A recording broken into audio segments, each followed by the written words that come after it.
Yeah, he's kind of cute too. Yoshi kiss. Yeah, just kiss. Ooh, that's nice. Yeah, you should kiss.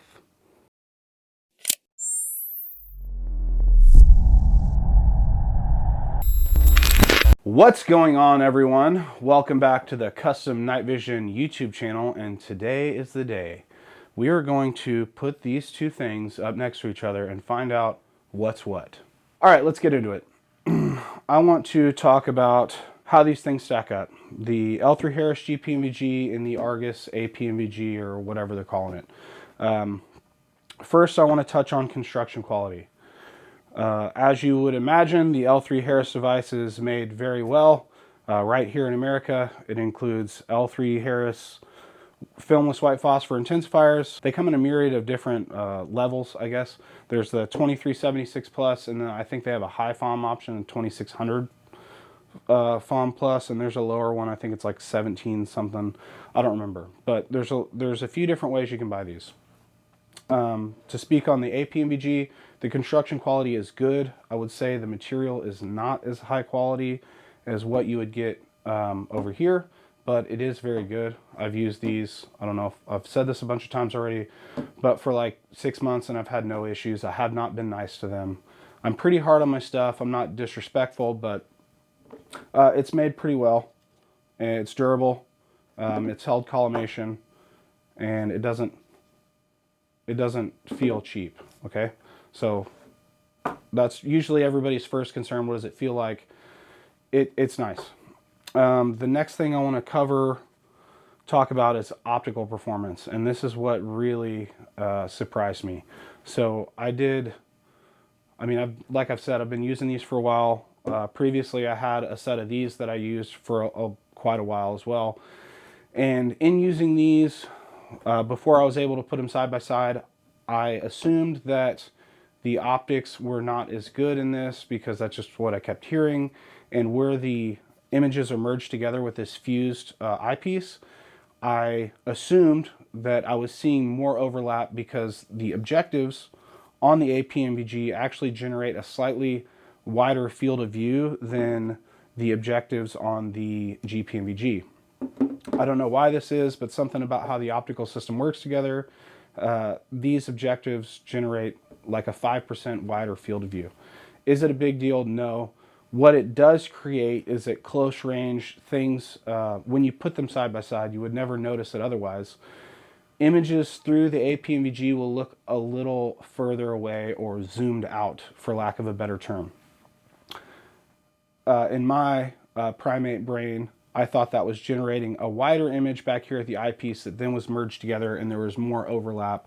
So this seam was a little fuzzier than I remembered on the GPNVG. Until I put them side by side, it looks almost identical. When speaking about the merged lenses at the back, that's kind of important with a panoramic style goggle. The eyepiece needs to be correct.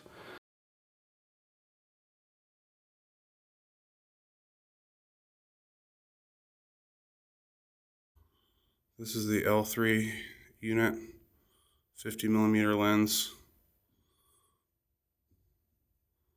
We do not have a lens adapter for the GPNVG eyepiece, so we're hand holding this in front of it. Take it with a grain of salt. Obviously it's going to look better in front of your eyes, but what we're focused on is center resolution. I'm going to look at the center resolution, clarity, and then how we transition from inner to outer with the merged eyepiece. So you see the seam there? Got a little bit of a shift there. That's something that can be negated with proper collimation to an extent. I only know this because I built the other unit and fought with this, but some of it is just inherent to the tube's natural image shift and the limitations of the optics. Again, this is the L3Harris unit. We've got another attempt here with the Argus housing. See if I can get that right.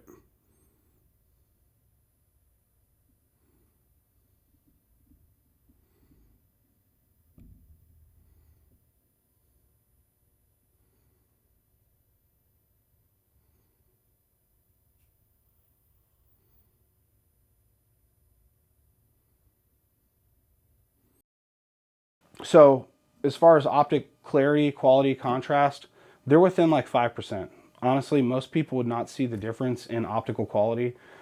I don't really, and I've got really good vision, but you know, putting them on the Hoffman and doing a resolution test, there is a, I mean, they score pretty much the same. So is it a meaningful difference? I'm going to say no. I'm going to say they're the same, okay? Because they have different tubes in them, and that could be affecting the tests a little bit. Even if they were the exact same on a data sheet, little known fact, tube to tube, if you had two 2376 tubes with the exact same EBI, exact same gain, exact same halo, they still might look different. It's weird. At any rate, optics, very good on the APNVG. Obviously, they're very good on the GPNVG. It's the gold standard, and we're really comparing this to that, not the other way around. Weight, believe it or not, I thought this would be lighter, but it's actually about 30, 35 grams heavier. This comes in right at 800 grams-ish. This comes in right at 767 or something like that. 770, call it. So is that a big deal? Not really. They're both going to be heavy on your helmet. One thing to note, one way to get around the heavy weight of a panoramic style night vision device is something like the Nocturne Industries Chimera. Be aware, if you're going to buy these do not work with the Chimera. The dovetail here on the pods, not this dovetail that interfaces with your mount, but the ones right here on the top of the pods that allow it to attach to the bridge, is slightly larger on the APNVG. I don't know why, but it is, so it won't work with that system. Price. I don't really know what people are selling these for. I'm sure you're aware we don't sell them. I picked this up just really for testing and evaluation, to see what all the fuss was about and kind of get out ahead of the market so I could bring you a video like this first. These sell from anywhere I've seen that it changes depending on how many are in circulation, but anywhere from like 38,000 to 45 plus. Obviously that's going to be tube quality dependent, supply dependent. These things seem to be released into the market in like spurts. You know, you'll see some floating around, and then for 6 months you won't see any. None will be available for sale unless it's on the secondary market. I don't really know off the top of my head what people are selling these for, but that kind of brings me to my next point, tube compatibility.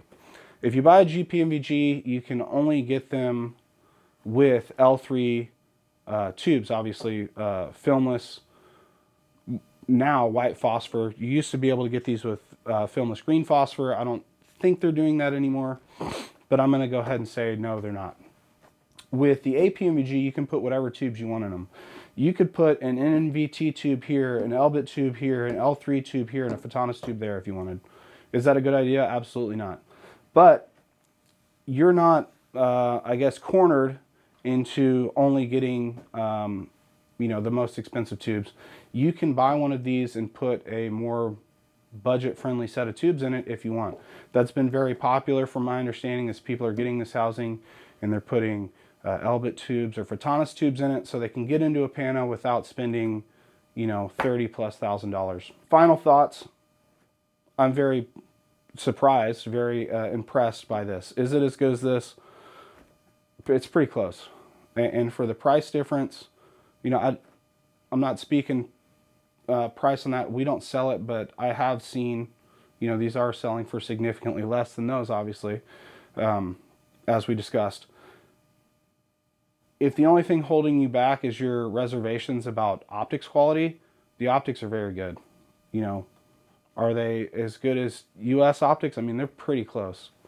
To go back to optics, one thing to note, the coating system on these optics, I don't think is as good, but it's not really going to affect your experience that much. I think I saw a little bit more lens flare through these than I see with these.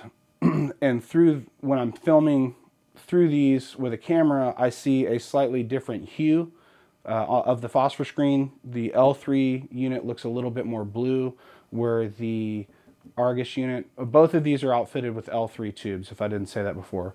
So like for like, same tubes. The phosphor screen in the Argus unit looks a little bit more amber. So I have to imagine there's either more or less or different lens coatings on both the objectives and the eyepiece. But as far as contrast, clarity, resolution, they are both very good. This one's nearly on par, if not just as good. At Custom Night Vision, we want to thank you for foregoing the purchase of your first home and using that down payment money with us to buy night vision on our website, customnightvision.com. Also, we want to thank you for watching this video. Please subscribe to our channel. We really appreciate that. We're trying to grow that, obviously. It's good for a lot of things. Getting this information out to more people. YouTube will show it to more people. And we can do more cool stuff like this. Please go get down in the comments and say something crazy. If you didn't like something about this video, if you really like something about this video, tell me about it and share it with your friends. Like it, whatever. Thanks for watching. Have a great day. We'll see you on the next one.